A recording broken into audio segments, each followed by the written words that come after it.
Assalamualaikum warahmatullahi wabarakatuh. Kami dari kelompok 5 akan mempresentasikan materi mengenai akar.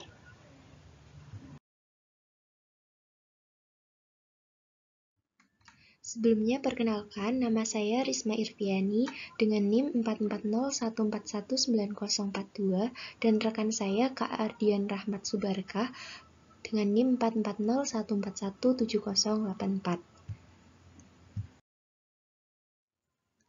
Akar merupakan bagian bawah dari sumbu tumbuhan dan biasanya itu berkembang di bawah permukaan tanah. Ya, walaupun ada akar yang tumbuh di atas permukaan tanah juga. Nah, histogenesis akar itu berbeda loh dengan batang. Perbedaan yang pertama contohnya pada tumbuhan spermatofita. Xilem primer pada akar itu bersifat exarch. Nah, sedangkan pada batang, xilem primernya itu bersifat endarch.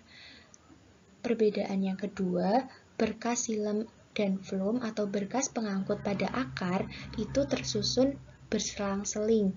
Nah, sedangkan pada batang, berkas pengangkutnya itu tersusun kolateral, bikolateral, atau amfifasal.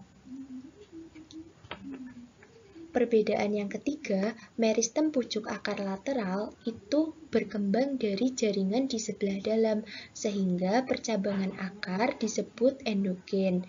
Sedangkan kuncup batang itu berkembang dari jaringan di bagian luar, sehingga percabangan pada batang itu disebut eksogen. Perbedaan yang terakhir itu adalah pada korteks akar itu ukurannya lebih lebar daripada korteks batang.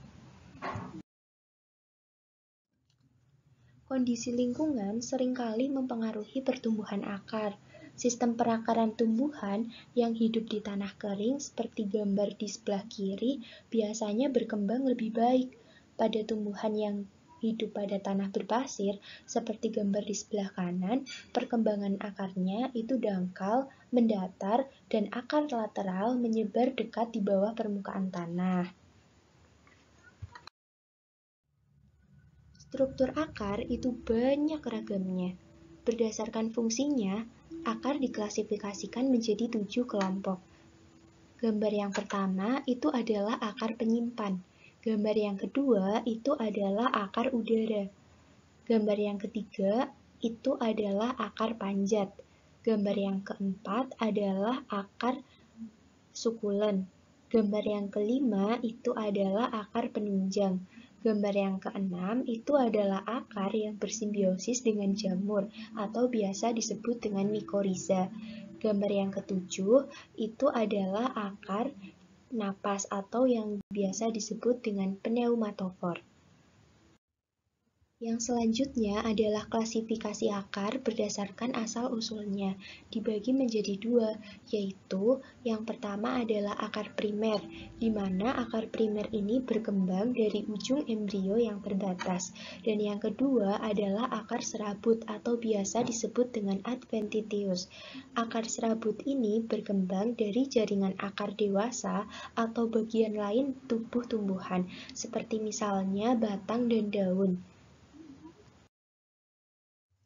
Sistem akar pada sebagian tanaman Dicotyledone dan Gymnospermae itu terdiri dari akar tunggang yang membentuk cabang-cabang pada sisi-sisinya. Nah, bagian dewasa dari akar yang biasanya mengalami penebalan sekunder itu hanya berfungsi sebagai alat pemegang pada tanah dan untuk menyimpan bahan cadangan. Pengambilan air dan garam itu dilakukan terutama oleh sistem akar yang masih di dalam pertumbuhan primer. Tipe paling umum akar pada Monocotyledone adalah sistem akar serabut, di mana akar serabut ini merupakan perkembangan dari batang. Umumnya akar ini itu tidak mengalami penebalan sekunder.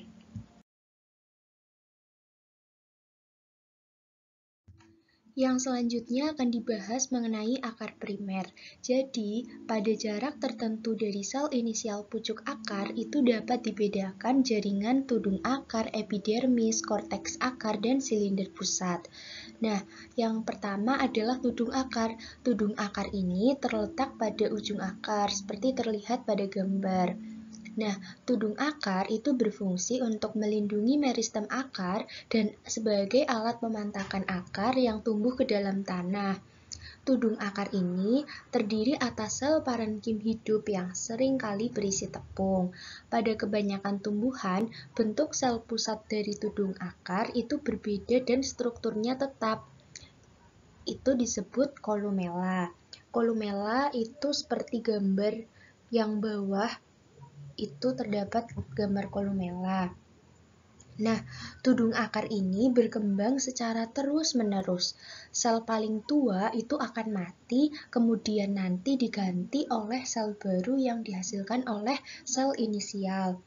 Tudung akar itu terdapat pada semua tumbuhan, kecuali pada parasit dan beberapa akar mikoriza. Sel tudung akar menyekresikan lendir yang mengandung polisakarida. Nah, sekresi ini diiringi dengan hipertrofi atau pembengkakan sisterna diktiosom yang membentuk gelembung besar. Nah, isi dari gelembung ini akan terlepas dari protoplas karena adanya peleburan antara selaput gelembung dan plasmalema. Sel tudung akar itu ada yang berisi butir tepung yang disebut statolit, di mana fungsi dari statolit sendiri adalah untuk memindahkan rangsang gravitasi ke plasmalema. Nah, sel yang berisi statolit ini disebut statosis. Selain statolit, statosis juga berisi amiloplas dan retikulum endoplasma. Sel epidermis akar itu berdinding tipis dan biasanya tidak memiliki kutikula, meskipun seringkali dinding terluar sel, termasuk rambut akar itu mengalami kutinisasi. Epidermis akar itu biasanya selapis, kecuali pada akar udara orsidase dan tumbuhan epifit. Epidermisnya itu multilapis dan mempunyai bentuk khusus yang disebut filamen. Epidermis akar dapat membentuk tonjolan menjadi rambut akar seperti yang terlihat pada gambar. Nah, rambut akar ini berfungsi untuk penyerapan air dan garam.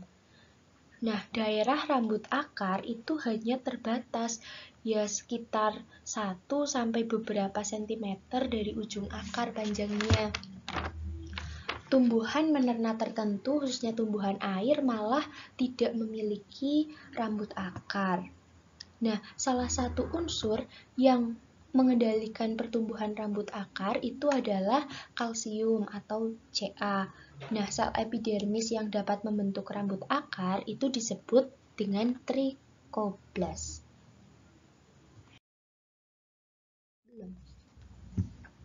Sebagian besar korteks akar pada tanaman Dicotyledone dan Gymnosperme terdiri atas sel parenkim.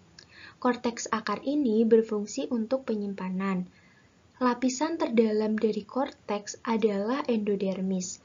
Pada tumbuhan tertentu, misalnya smilax, iris, citrus, dan phoenix, terdapat lapisan khusus di bawah epidermis yang disebut eksodermis.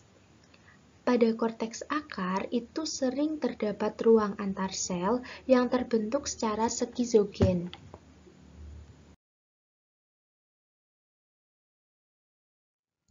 Sel parenkim korteks itu tidak memiliki klorofil, tetapi pada tumbuhan air, akar udara, dan epifit itu terdapat klorofilnya.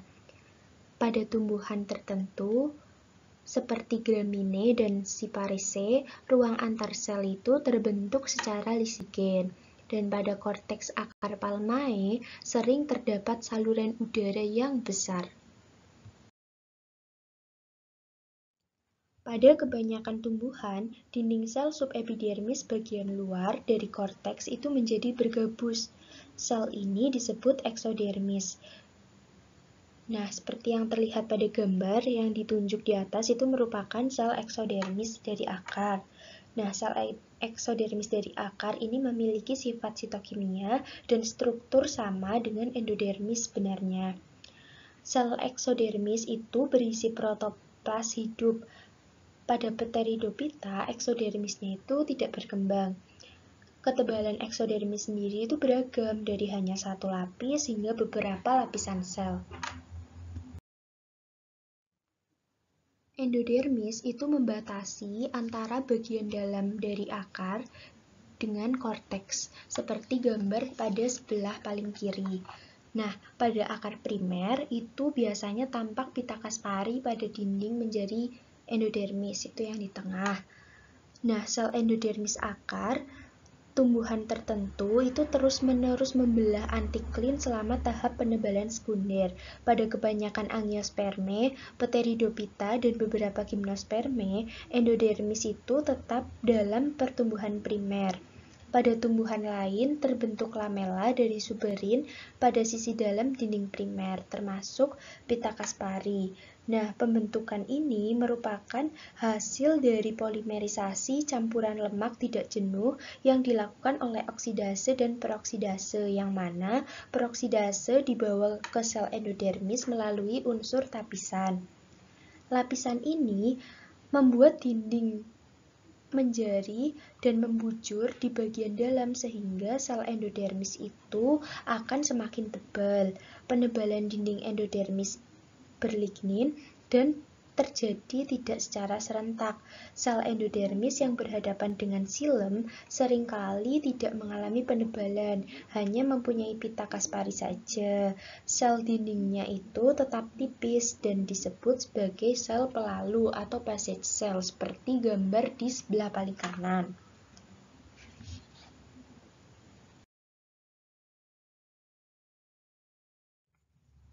Silinder pusat itu terletak di bagian tengah akar dan dibatasi oleh endodermis. Endodermis itu seperti yang terlihat pada gambar, itu yang kedua dari bawah.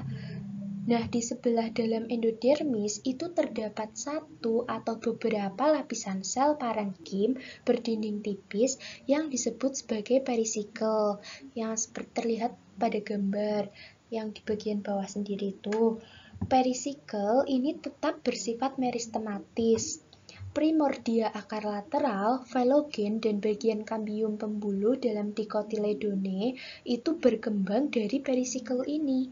Pada akar kebanyakan Gramineae dan Cyparisae, unsur terluar dari protoxylem berkembang dalam daerah perisikel. Sementara pada Potamogetoninaceae, selain unsur xilem, unsur flum juga berkembang dalam daerah perisikel. Pada Monocotyledone biasanya tidak terjadi penebalan sekunder, tetapi terjadi sklerifikasi pada sebagian atau seluruh perisikel. Biasanya perisikel Angiospermae hanya selapis, tetapi pada kebanyakan Monocotyledone perisikel terdiri atas beberapa lapisan sel. Perisikel Gymnospermae biasanya multilapis. Pada akar tumbuhan air dan parasit itu tidak terdapat perisikel. Pada akar primer, perisikel berbatasan langsung dengan xilem dan flum. Pada penampang melintang akar, xilem dan flum ini terletak berselang-seling seperti yang digambarkan pada gambar yang sebelah kiri, di mana xilem sendiri itu berbentuk seperti bintang. Nah, susunan xilem pada akar itu disebut eksak, yaitu protoxylemnya terletak di sebelah luar dari metaxilem, seperti yang digambarkan pada gambar sebelah kanan.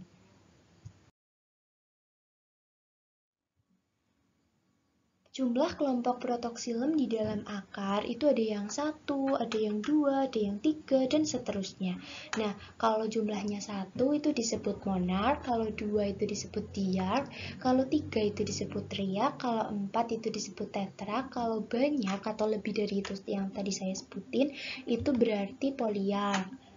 Nah, akar diarch itu contohnya pada tanaman Lycopersicum, Nicotiana, Beta, Rapanus, Daucus, dan Linum. Akar teriak itu contohnya terdapat pada Pisum. Kalau akar tetrak itu terdapat pada Ranunculus dan Gossypium. Kalau akar poliark itu khas pada akar serabut di Monocotyledone.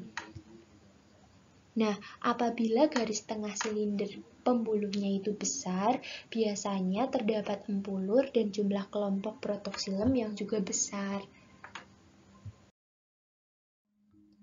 Pada Dicotyledone dan Gymnosperme, jumlah untaian xilem dalam akar itu setidaknya ada antara 2-4.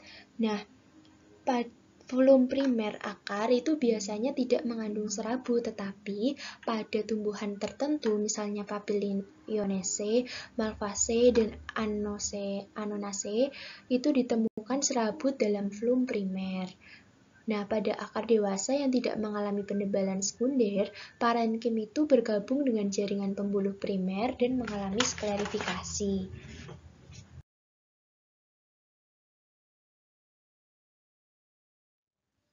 Epidermis dan korteks akar pada kebanyakan tumbuhan seringkali bergabung atau bersimbiosis dengan jamur tanah. Gabungan antara hifa jamur dengan akar muda tumbuhan tinggi ini disebut sebagai mikoriza. Mikoriza itu gambarnya seperti gambar yang sebelah kiri. Nah, mikoriza ini berasal dari bahasa Yunani, yaitu mikos yang artinya jamur dan riza yang artinya akar. Hubungan dari kedua organisme ini merupakan simbiosis mutualisme. Kenapa sih mereka saling menguntungkan? Jadi, karena mikoriza ini berfungsi dalam penyerapan air tanah dan menjaga tumbuhan dari kekeringan. Sebaliknya, klorofil tumbuhan inang dapat memasok karbohidrat, asam amino, vitamin, dan senyawa organik lainnya kepada si jamur. Gambar sebelah kanan merupakan perbandingan ketika tanaman bersimbiosis dengan jamur dan ketika tidak bersimbiosis dengan jamur. Itu perbandingannya sangat drastis. Terdapat dua tipe mikoriza. Yang pertama adalah ektomikoriza, di mana ektomikoriza jamurnya itu menghasilkan miselium di permukaan akar. Untaian hifanya itu mengadakan pemantakan ke dalam akar di antara sel korteks dan membentuk jaring-jaring. Nah, yang kedua itu merupakan endomikoriza. Pada endomikoriza, jamur itu membentuk miselium yang tidak jelas pada permukaan akar, tetapi masuk ke dalam sel akar hingga ke korteks. Nah, contoh dari ektomikoriza itu dapat ditemukan di Pinus, Pica, Abia, Cedrus, Laris, Quercus, Castanea, Fagus, Betula, Populus, Salix, dan Eucalyptus. Dan contoh dari endomikoriza itu terdapat pada tanaman Orchidaceae, Erisaceae, Acer, Liriodendron, Ornithogalum, Umbelatum, dan sebagainya. Tipe lain gabungan antara akar tumbuhan tingkat tinggi dan organisme tingkat rendah selain dari mikoriza itu ada juga bintil akar. Nah, bintil akar ini terjadi di tumbuhan leguminosae. Pada akar leguminosae itu terdapat benjolan yang disebut bintil akar, seperti yang terlihat pada gambar ya. Bintil akar itu berkembang sebagai hasil pemantakan bakteri pengikat nitrogen, yaitu Rhizobium ke dalam korteks akar. Nah, bakteri ini masuk ke dalam akar melalui rambut akar. Bakteri ini menginfeksi ke dalam korteks sehingga menyebabkan selnya itu berproliferasi. Jumlah sel di dalam bintil itu meningkat, sel korteks membelah dan meluas sehingga sel korteks merupakan lapisan terluar bintil. Nah, hubungan antara bakteri Rhizobium dengan akar leguminosae itu juga merupakan simbiosis mutualisme seperti mikoriza tadi. Artinya, kedua belah pihak itu mendapatkan keuntungan. Kenapa sih bisa mendapatkan keuntungan? Karena tumbuhan itu tidak dapat memanfaatkan nitrogen yang bebas di udara. Oleh bakteri Rhizobium, Nitrogen itu diikat sebagai senyawa zat lemas sehingga dapat dimanfaatkan oleh akar leguminosa. Sementara rhizobium sendiri akan mendapatkan makanan berupa karbohidrat sebagai sumber energinya.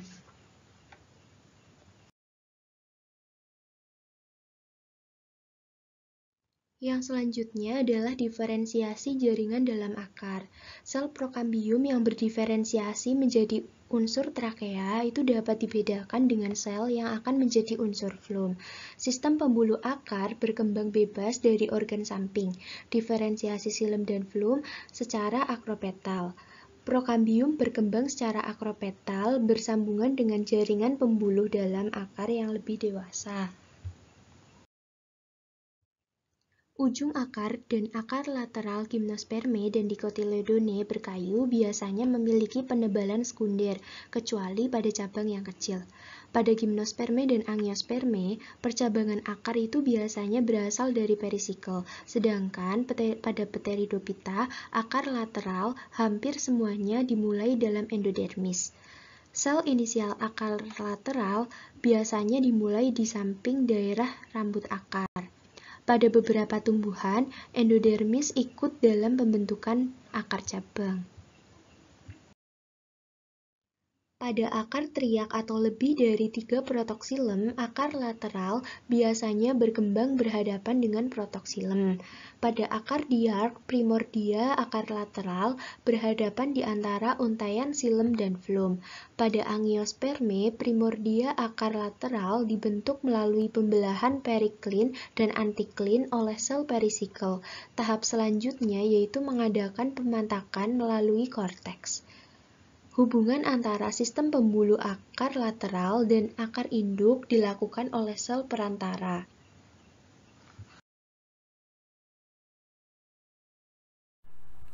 Oke, selanjutnya saya Ardian Rahmat Subarka akan menjelaskan tentang akar sekunder. Pertumbuhan sekunder pada akar seperti pada batang terdiri atas pembentukan jaringan pembuluh sekunder dari kambium pembuluh dan periderm velogen. Pertumbuhan sekunder dijumpai khas pada akar gimnosperm dan dicotyl. Akar monokotil biasanya tidak mengalami pertumbuhan sekunder. Pada awalnya, kambium pembuluh berbentuk pita yang jumlahnya tergantung tipe akar. Pada akar diark terdapat 2 pita, pada akar triark terdapat 3 pita, dan seterusnya. Sel periklus yang terdapat di luar daerah xilem juga menjadi aktif seperti kambium. Selanjutnya, kambium melengkapi lingkaran dengan xilem sebagai pusatnya. Lalu penampang melintang kambium pada perkembangan awal berbentuk oval pada akar diark, segitiga pada akar triark, dan pada akar poliark membentuk segi banyak. Kambium berbatasan dengan permukaan dalam floem yang berfungsi membentuk xilem sekunder ke arah dalam dan floem sekunder ke arah luar. Kambium menghasilkan xilem dan floem dengan membelah periklin dan antiklin sehingga lingkaran akar akan bertambah besar. Pembentukan periderm mengikuti pertumbuhan pembuluh sekunder. Sel periklus terus membelah secara periklin dan antiklin. Pembelahan periklin menyebabkan peningkatan jumlah lapisan perisiklus, peningkatan ketebalan jaringan pembuluh, dan perisiklus menekan korteks ke arah luar sehingga korteks menjadi pecah. Velogen di luar perisiklus akan membentuk velum ke arah luar dan veloderm ke arah dalam. Pada akar pertumbuhan menahun atau perineal, keaktifan kambium pembuluh dan velogen terus terjadi sepanjang tahun. Perkembangan akar seperti halnya pada batang juga akan membentuk ritidom.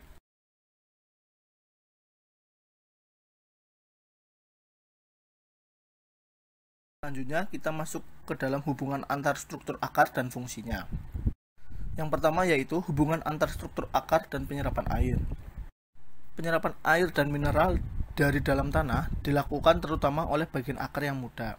Air mengadakan pemantakan melalui tudung akar dan meristem pucuk. Penyerapan air terjadi di area akar yang muda dikarenakan daerah ini banyak terdapat rambut akar yang berperan penting dalam penyerapan air. Hal ini dapat ditujukan dengan percobaan menanam dalam cairan makanan. Ternyata bagian yang dapat menyerap air paling banyak hanya beberapa sentimeter dari meristem pucuk, tempat terdapatnya xilem primer dan endodermis dengan pita Caspiari. Endodermis dan eksodermis berisi lamela gabus. Pada tumbuhan tertentu ditemukan senyawa berlemak pada dinding sel tudung akar dan dalam sel epidermis antara tudung akar dan eksodermis. Proses ini diberi nama pemetakutinan. Lapisan sel yang mengalami pemetakutinan berkembang pertama kali pada tudung akar sampai ke endodermis. Halangan utama untuk pengangkutan yang melintasi akar adalah endodermis. Sel endodermis menjaga lewatnya larutan secara terpilih dari luar ke dalam pembuluh. Selain itu, endodermis juga sebagai penghalang gerakan air sehingga memungkinkan adanya tekanan hidrostatis yang biasa disebut tekanan akar. Penghalang endodermis ini tampaknya sangat efektif dalam pemilihan ion. Agar lebih jelas, dapat dilihat pada buku Anatomi Tumbuhan Sri Mulyani halaman 202. Di situ ada gambarnya biar lebih jelas. Yang kedua adalah struktur akar penyimpan. Pada semua akar primer, senyawa cadangan terutama tepung disimpan dalam korteks yang pada sebagian besar tumbuhan relatif tebal. Pada akar yang biasa dengan penebalan sekunder, senyawa cadangan disimpan di dalam batang, yaitu dalam parenkim, dan seringkali juga dalam sklerenkim, xilem sekunder, dan flum sekunder. Ada tumbuhan yang mempunyai bagian tertentu dari sistem akar berkembang menjadi organ berdaging tebal dengan fungsi utama sebagai organ penyimpan. Asal-usul jaringan penyimpan dapat berbeda-beda. Pada wortel, hipokotil dan akar tunggangnya menebal dengan perkembangan periderm dan korteks. Organ berdaging merupakan hasil perkembangan parenkim dan xilem. Organ berdaging merupakan hasil perkembangan parenkim dalam xilem dan floem sekunder yang berlebihan pada bit gula. Menurut Art Schweger pada tahun 1926, hipokotil dan akarnya berdaging sebagai hasil penebalan sekunder yang menyimpang. Juga ditemukan gula sebagai senyawa cadangan dalam sel parenkim sekunder. Selanjutnya, pertumbuhan penyimpang terjadi pada Ipomoea batatas.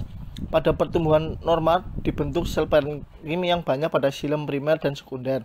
Pada pertumbuhan selanjutnya terjadi pertumbuhan menyimpang kambium pada penampang melintang akar seperti cincin yang menghasilkan flum dengan banyak parenkim dan pembuluh getah. Pada lobak, akar dan hipokotil berdaging karena berkembang berlebihan dari parenkim dan xilem sekunder. Selanjutnya yang ketiga adalah akar untuk menyokong tumbuhan. Akar merupakan bagian tumbuhan yang terdapat di dalam tanah. Dengan adanya akar, pertumbuhan dapat menetap di suatu tempat dan tidak berpindah. Dicotyledonea mempunyai susunan akar bercabang sehingga memungkinkan tumbuhan semakin kuat. Sementara akar sabut dan bulu akar yang banyak berfungsi untuk berpegangan pada tanah. Selanjutnya yang keempat adalah akar udara. Banyak tumbuhan tropika seperti ficus, rhizopora, epiphyt trophics, araceae, dan orchidaceae menghasilkan akar dari batang atau cabang yang terdapat bebas di udara. Apabila akar ini tumbuh ke dalam tanah, akar tersebut akan membantu sebagai akar penunjang. Apabila akar menempel ke objek padat, akar tersebut akan menjadi akar panjat atau akar lekat. Pada anggrek tropis mempunyai akar yang menjulang bebas ke udara lembab. Akar udara ini menunjukkan adaptasi khusus. Sel korteks yang sering berisi kloroplas dan aktif berfotosintesis. Akar udara mempunyai filamen, yaitu epidermis multilapis yang berfungsi untuk menyimpan air. Apabila saat udara kering, sel ini berisi udara, akan tetapi bila hujan turun, sel ini berisi dengan air. Dan pada bagian dalam filamen terdapat eksodermis. Di antara eksodermis terdapat sel pelalu berdinding tipis sehingga air dapat lewat melalui sel tersebut. Pada filamen terdapat struktur khusus yang disebut pneumatoda yang berfungsi untuk pertukaran gas selama periode kelembapan tinggi. Pneumatoda terdiri atas kelompok sel dengan penebalan dinding spiral. Berdasarkan percobaan pada tumbuhan anggrek, Ternyata apabila filamen masuk ke dalam medium akan berfungsi menjadi organ penyerapan. Hal ini berarti filamen mempunyai fungsi sebagai pelindung mekanis untuk mencegah kekurangannya air. Selanjutnya yang kelima adalah akar sebagai organ aerasi. Sistem akar dari pohon yang tumbuh di daerah pantai bawah yang tanahnya selalu tergenang dan kekurangan oksigen menunjukkan sebagai adaptasi terhadap habitat mereka. Akar udara yang pertumbuhannya geotrofi negatif disebut pneumatrof. Biasanya dihasilkan dalam habitat rawa. Akar ini membantu untuk pertukaran gas. Pada penampang melintang pneumatrof terdapat stele yang sempit dan dikelilingi oleh aerenkim yang sangat luas yang dihasilkan oleh velogen. Pada Avicennia, pneumatrof tegak seperti pasak. Seluruh pneumatofor termasuk pucuknya ditutupi oleh jaringan gabus dengan banyak lentisel. Pada korteks terdapat ruang udara yang besar. Pada Bruguiera erypetala, akar udaranya seperti lutut yang merupakan bagian dari akar mendatar. Akar udara merupakan penonjolan permukaan atas akar mendatar yang dihasilkan oleh keaktifan kambium dan intensif. Pneumatofor mempunyai lentisel yang berisi sedikit xilem dan serabutnya berdinding tipis.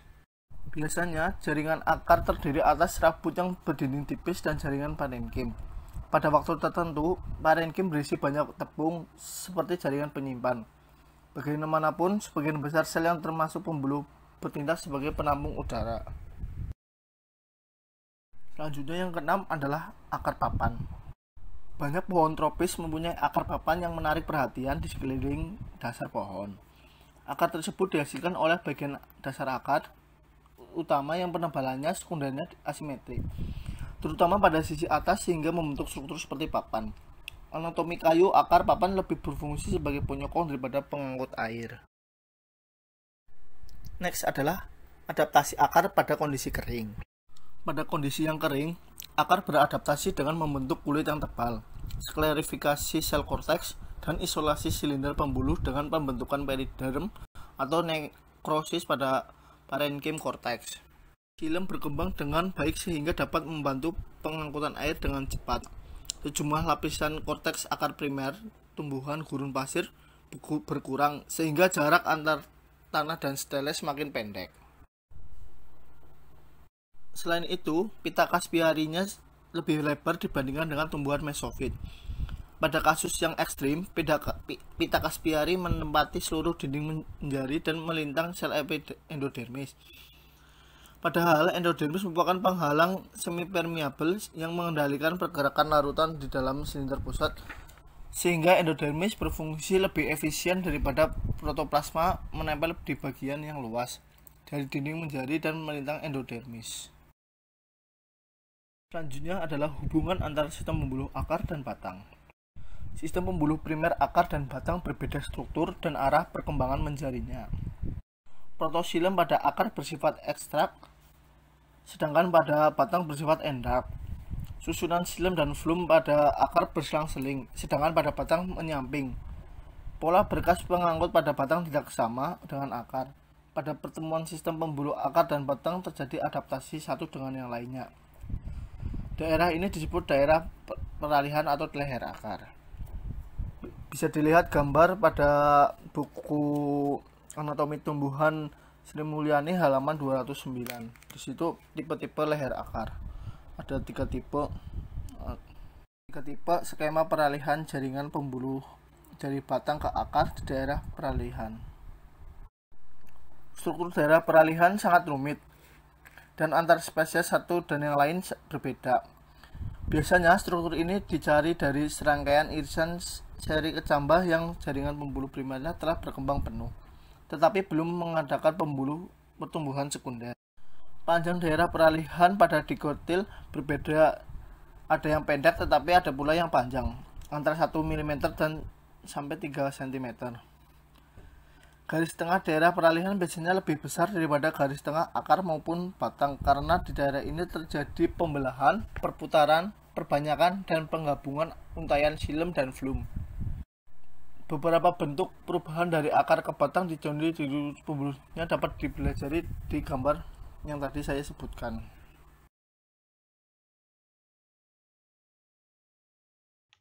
Sekian presentasi dari kelompok kami. Mohon maaf bila banyak kesalahan. Wassalamualaikum warahmatullahi wabarakatuh.